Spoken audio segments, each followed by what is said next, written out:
ED के दफ्तर में जाने का कारण ये था कि जो मीठी नदी का जो प्रकरण एसआईटी के माध्यम से चल रहा है वो विधान भवन में विधान परिषद में मैंने उठाया हुआ क्वेश्चन था। तत्कालीन मुख्यमंत्री सम्माननीय एकनाथ जी शिंदे ने उसके ऊपर एसआईटी गठित की थी।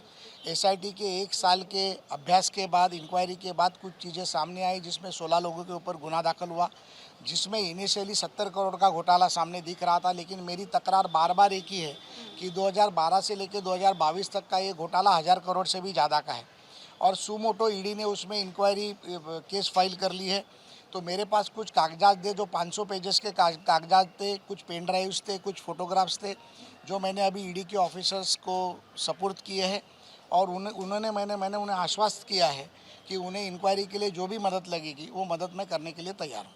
दीनू मौर्य को कई बार बुलाया गया पूछताछ के लिए, आप उम्मीद करते हैं कि और भी कई बड़े नाम इसमें सामने आएंगे जिनको जल्दी 100% आएंगे। दीनू मौर्य का नाम जिस तरीके से आगे आया है उसके पीछे कौन है, आपको, मीडिया को, दुनिया को, सबको मालूम है।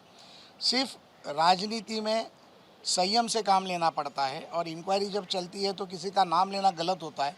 लेकिन दीनू मौर्य को 4 बार यहाँ बुलाया गया था, मुझे लगता है और कई बार बुलाया जाएगा और वो कोऑपरेट नहीं कर रहे हैं ऐसे मुझे ध्यान में आया।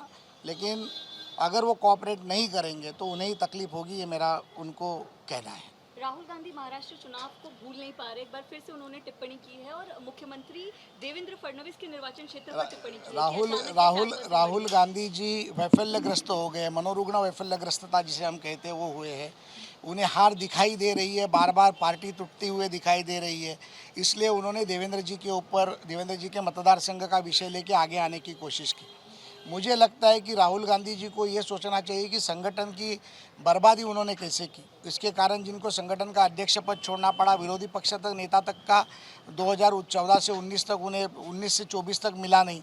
और यही राहुल गांधी अगर सम्माननीय देवेंद्र जी के मतदार संघ को लेकर टीका करते होंगे तो मुझे लगता है कि उन्होंने एक बार भारतीय जनता पार्टी का संगठन कौशल्य, संगठन कार्यकर्ता का महत्व, कार्यकर्ता के माध्यम से होने वाला नव मतदारों की नोंदणी, ये सारी चीज़ों का अभ्यास करके उन्हें ट्वीट करना चाहिए था।